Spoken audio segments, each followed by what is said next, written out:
നമസ്കാരം. Igneous learning അക്കാഡമിയിലേക്ക് എല്ലാ കൂട്ടുകാർക്കും സ്വാഗതം. അപ്പോൾ നമ്മൾ പഠിച്ചുകൊണ്ടിരിക്കുന്നത് സോഷ്യൽ സയൻസ് ഓൺലൈൻ എക്സാമിന് ബിഎഡിന്റെ ഓൺലൈൻ എക്സാമിന് ചോദിച്ചിട്ടുള്ള ചോദ്യങ്ങളും അവയുടെ അനുബന്ധ വിവരങ്ങളുമാണ്. ആ സീരീസിലെ 4ാമത്തെ വീഡിയോ ആണ് ഈ വീഡിയോ. അപ്പോൾ കൂട്ടുകാർ ഇതിന് മുൻപുള്ള വീഡിയോസ് കണ്ടിട്ടില്ലെങ്കിൽ കാണാൻ ശ്രമിക്കുക. അപ്പോൾ ഓൺലൈൻ എക്സാമിന് വേണ്ടി ബിഎഡ് പരീക്ഷ എഴുതുന്ന കുട്ടികൾക്ക് ഫൈനൽ സെമസ്റ്റർ ഓൺലൈൻ എക്സാമിന് വേണ്ടിയിട്ട് വളരെ ഇന്റൻസീവ് ആയിട്ടുള്ള സ്ട്രക്ചേർഡ് ആയിട്ടുള്ള സിസ്റ്റമാറ്റിക് ആയിട്ടുള്ള ഒരു കോഴ്സ് ഉടനെ തന്നെ ഇഗ്നിയസ് അക്കാഡമി ആരംഭിക്കുന്നു.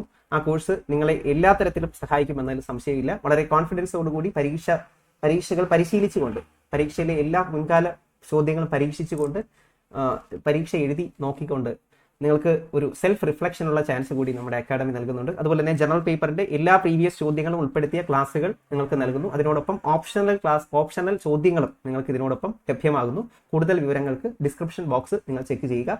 ഉറപ്പായിട്ട് നിങ്ങൾ ക്ലാസ്സിൽ ജോയിൻ ചെയ്യുക. അതിന്റെ ഗുണം നിങ്ങൾക്ക് ഉണ്ടാകും.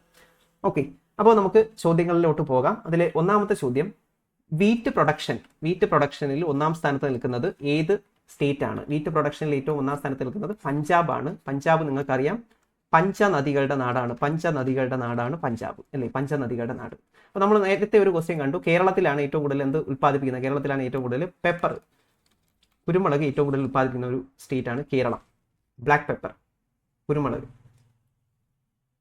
ഓക്കെ, അടുത്തൊരു ചോദ്യം, പ്ലാനിങ്ങിൽ നിന്നാണ്. റോളിംഗ് പ്ലാൻ എന്ന് പറയുന്ന ആശയം കൊണ്ടുവന്നത് ഏത് ഗവൺമെന്റിന്റെ കാലഘട്ടത്തിലാണ്? മൊറാർജി ദേശായിയുടെ കാലത്താണ് റോളിംഗ് പ്ലാൻ എന്ന് പറയുന്ന ആശയം കൊണ്ടുവന്നത്. അപ്പോൾ ഇതൊക്കെ ഇൻഡെപ്ത് ആയിട്ടുള്ള ചോദ്യങ്ങളാണ്.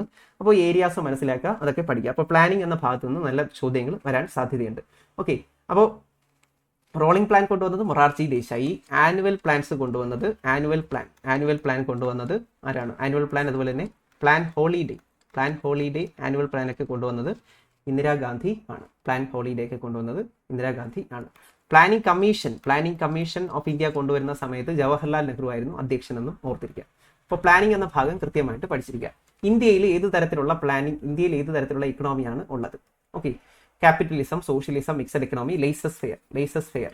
അപ്പോൾ ഇതിൽ ഏതാണ് ഇന്ത്യയിലുള്ളത്? നിങ്ങൾക്ക് എല്ലാവർക്കും അറിയാം, ഇന്ത്യ മിശ്ര സമ്പദ് വ്യവസ്ഥയാണ്. അതായത് ഇവിടെ ക്യാപിറ്റലിസത്തിനെ നമ്മൾ അംഗീകരിക്കുന്നു, അതുപോലെ തന്നെ സോഷ്യലിസം രണ്ടും ഇവിടെ എന്ത് ചെയ്യുന്നു? അക്സെപ്റ്റ് ചെയ്യുന്നു. മിക്സഡ് ഇക്കണോമിക് മോഡലാണ് നമ്മൾ ഉപയോഗിക്കുന്നത്.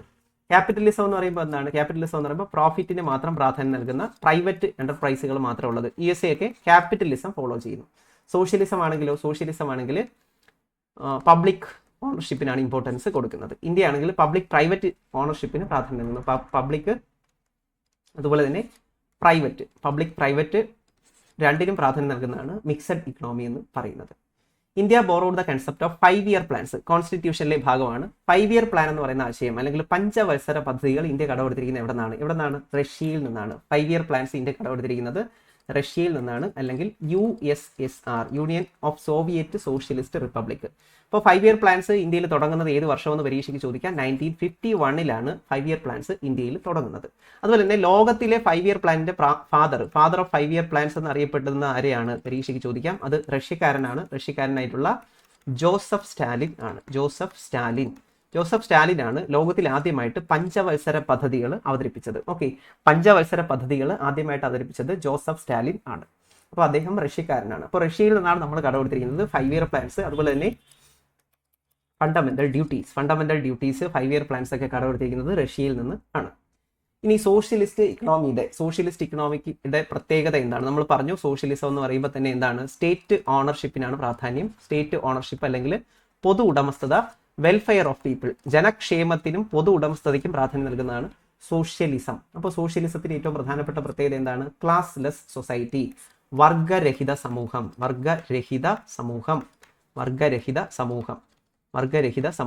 അപ്പോൾ വർഗരഹിത സമൂഹത്തെക്കുറിച്ച് പറയുന്നത് ആരാണ്? സയന്റിഫിക് സോഷ്യലിസത്തിന്റെ പിതാവാണ് ഇതേക്കുറിച്ച് പറയുന്നത്. സയന്റിഫിക് സോഷ്യലിസം, ശാസ്ത്രീയ സോഷ്യലിസം കൊണ്ടുവന്നത് ആരൊക്കെ ചേർന്നിട്ടാണ്? കാൾ മാക്സ്, അതുപോലെ തന്നെ ഫ്രെഡറിക് ഏഞ്ചൽസും കൂടെ ചേർന്നിട്ടാണ് ശാസ്ത്രീയ സോഷ്യലിസം കൊണ്ടുവരുന്നത്. അവരുടെ ഏറ്റവും പ്രധാനപ്പെട്ട ഒരു ആശയമാണ് വർഗരഹിത സമൂഹം. ഉള്ളവനും ഇല്ലാത്തവനും എന്ന വേർതിരിവില്ലാത്തത്. ഉള്ളവനും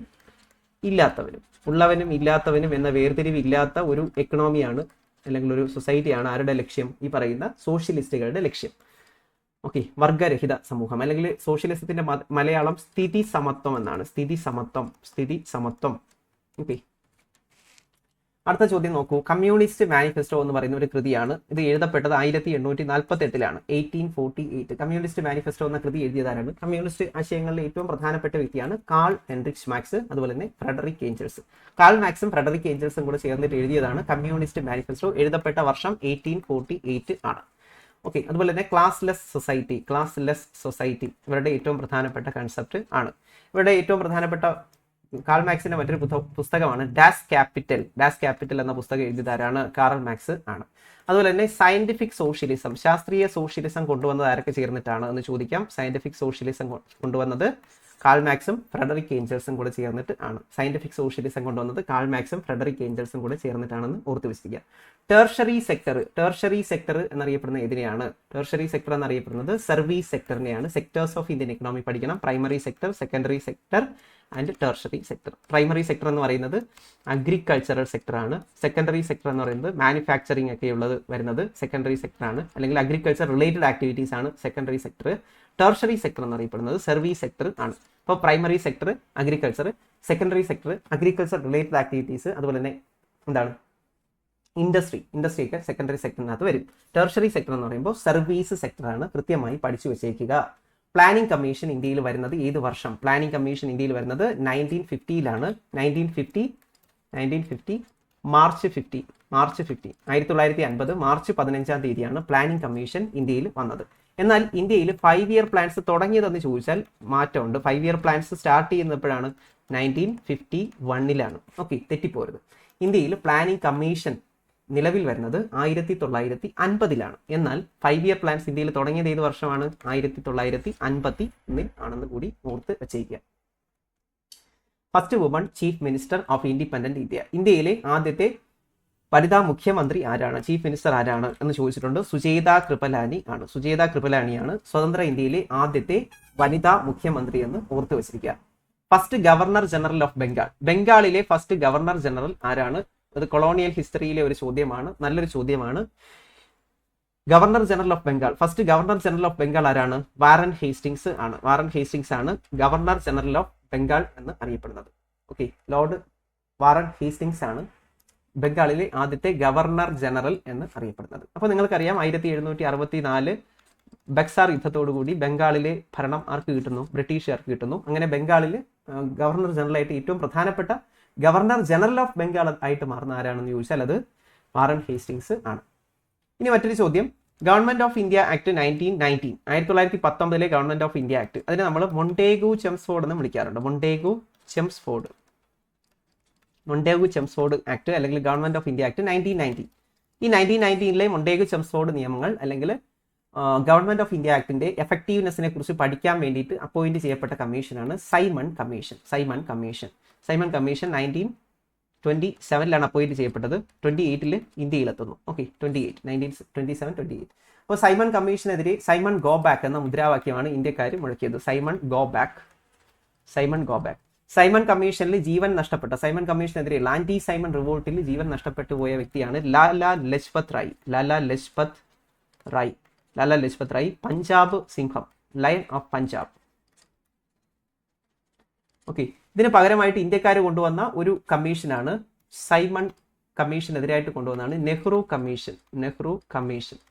കമ്മീഷൻ റിപ്പോർട്ട്. ഓക്കെ, അപ്പോൾ സൈമൺ കമ്മീഷൻ ഇന്ത്യക്കാരുടെ ഭരണഘടനാപരമായിട്ടുള്ള അവകാശങ്ങൾ പഠിക്കാൻ വേണ്ടിയിട്ട് വന്ന കമ്മീഷനാണ്. പക്ഷേ ഇതിനകത്ത് ഒരു ഇന്ത്യക്കാരൻ പോലും ഇല്ല. അതുകൊണ്ടാണ് ആന്റി സൈമൺ അജിറ്റേഷൻ ഉണ്ടായത്. 1857 കലാപം നമുക്കറിയാം. ഇത് ഒരു കോൺട്രവേഴ്സ്യൽ ഇഷ്യൂ ആണ്. കോൺട്രവേഴ്സ്യൽ ആയിട്ടുള്ള ഒരു നേച്ചർ ഇതിനുണ്ട്.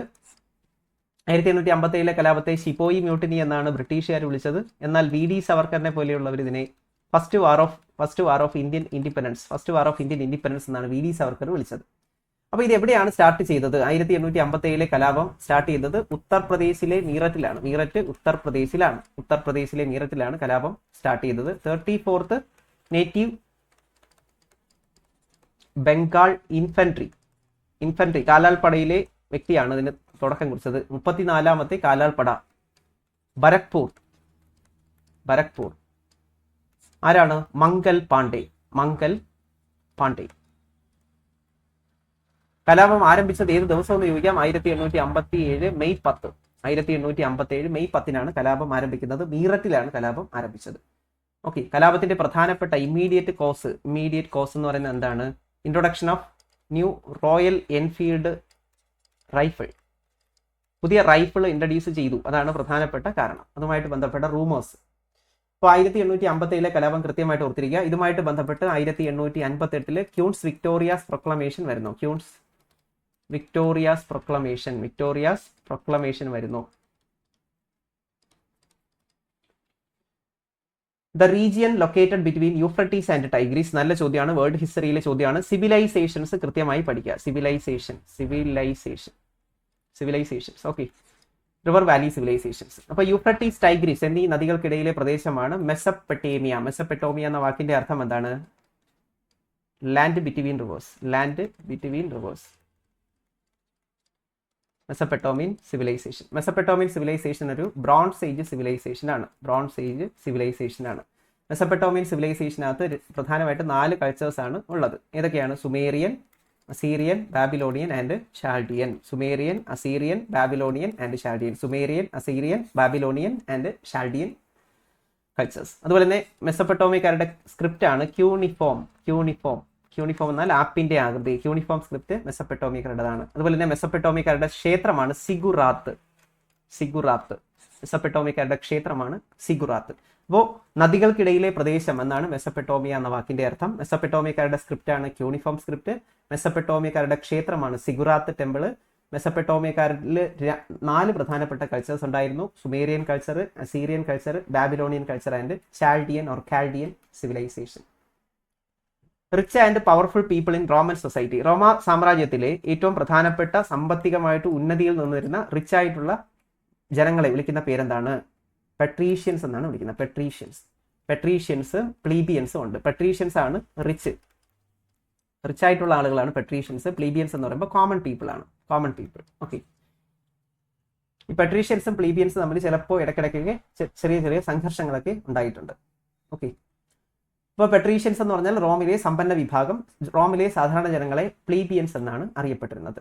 ഇനി മറ്റൊരു ചോദ്യം, ചൈനീസ് ഹിസ്റ്ററി, ചൈനീസ് സിവിലൈസേഷൻ എന്നുള്ളൊരു ചോദ്യമാണ്. ചൈനീസ് സിവിലൈസേഷനിലെ ഏറ്റവും റെക്കോർഡഡ് ആയിട്ടുള്ള ഫസ്റ്റ് റെക്കോർഡഡ് ഹിസ്റ്ററി രേഖപ്പെടുത്തിയ ആദ്യത്തെ ഡൈനാസ്റ്റി ഏതാണ്? ഷാങ് ഡൈനാസ്റ്റി ആണ്. Okay, Shang dynasty bronze age പീരീഡിൽ വരുന്നതാണ്. Bronze age. Okay, Chinese civilisation develop ചെയ്തത് ഹൊയാങ്കോ എന്ന് പറയുന്ന റിവറിന്റെ അടുത്താണ്. ഹൊയാങ്കോ ഓർ യെല്ലോ റിവർ ഓർ ഹൊയാങ്കോ റിവർ. ചൈനീസ് സ്ക്രിപ്റ്റ് ആണ് പിക്ടോഗ്രാഫിക്. ചിത്രലിപിയാണ് എവിടെ ഉണ്ടായിരുന്നത്? ചൈനയിൽ ഉണ്ടായിരുന്ന പിക്ടോഗ്രാഫിക് സ്ക്രിപ്റ്റ് ആണ് ചൈനയിൽ ഉണ്ടായിരുന്നത്. അതുപോലെ തന്നെ ചൈനക്കാരുടെ ഏറ്റവും പ്രധാനപ്പെട്ടത് അവരുടെ ബ്രോൺസ് മെറ്റലർജിയാണ്. ബ്രോൺസ് മെറ്റലർജിയിൽ അവർ വളരെ ഉയർന്ന രീതിയിലായിരുന്നു. ലോകത്തിൽ ആദ്യമായിട്ട് പ്രിന്റിംഗ് ഒക്കെ കണ്ടുപിടിക്കുന്ന ചൈനക്കാരാണ്. അതുപോലെ തന്നെ വെടിമരുന്ന്, ഗൺ പൗഡർ കണ്ടുപിടിക്കുന്നതൊക്കെ ചൈനക്കാരാണ്. ഗൺ പൗഡർ കണ്ടുപിടിച്ചത് ചൈനക്കാരൊക്കെയാണ്. First dynasty Shang dynasty, first record dynasty Shang dynasty. എന്നാൽ ഏറ്റവും അവസാനത്തെ ഡൈനാസ്റ്റിയാണ് മാൻചു ഡൈനാസ്റ്റി. ഓക്കെ, ആദ്യത്തെ ഡൈനാസ്റ്റി ഷാങ് ഡൈനാസ്റ്റി, ഏറ്റവും അവസാനത്തെ dynasty Manchu dynasty. Iliad, Odyssey, ഇത് ഗ്രീക്ക് ഹിസ്റ്ററിയിൽ നിന്നുള്ള ഒരു ചോദ്യമാണ്. ഇലിയഡ്, ഒഡീസി എന്നിവ എഴുതിയത് ആരാണ്? ഇലിയഡ്, ഒഡീസി എന്നിവ ഗ്രീക്ക് എപ്പിക്കുകളാണ്. ഇലിയഡ്, ഒഡീസി. ഒരു അന്ധകവിയായിട്ടുള്ള ഹോമറാണ് ഇലിയഡും ഒഡീസിയും എഴുതിയത്. ഓക്കെ, ഇലിയഡും ഒഡീസിയും എഴുതിയത്. ഹെറോഡോട്ടസ് ആരാണ്? ചരിത്രത്തിന്റെ പിതാവ്, ഫാദർ ഓഫ് ഹിസ്റ്ററിയാണ് ഹെറോഡോട്ടസ്. ഓക്കെ, പെരിക്ലസ് എന്ന് പറയുന്നത് എന്താണ്?